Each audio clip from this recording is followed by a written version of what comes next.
सुभान अल्लाह। अच्छा जी, एक हमारी बेटी है जो फ़ारसी कलाम भी पढ़ती हैं, तो जिन्होंने अभी सुनाया था अरोज काज़मी है ये। अच्छा, अरोज काज़मी माशाल्लाह बहुत अच्छे तलफ़्फ़ुज़ के साथ। तो अल्लामा साहब का कलाम एक आपने मुझे भी सुनाया था, तो वही सुना दीजिए। दर्द दिले मुस्लिम मक़ामे मुस्तफ़ा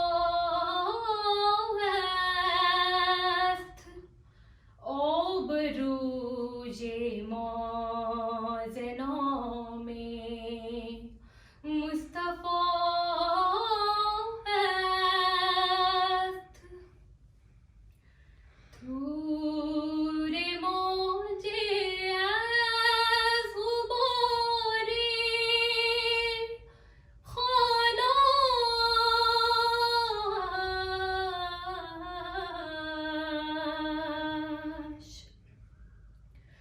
थूरे मौजे az gubare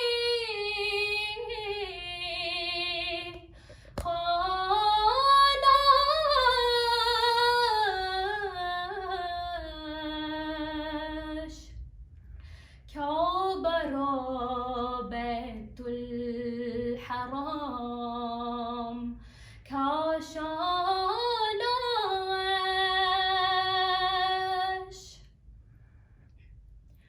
बूरियो ममनून ख्वाबे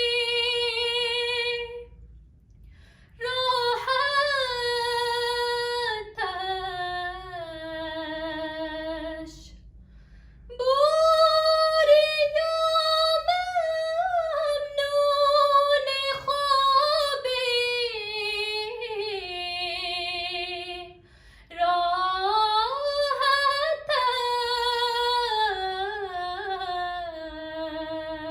راحتش تاج کسری زیر پای امتش در شبستان حرا خلوت گزید در شبستان حرا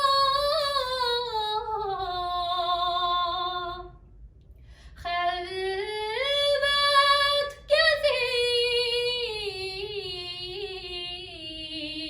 گزید قوم و آیین و حکومت آفرید در دل مسلم مقام مصطفی است آبروی ما زنام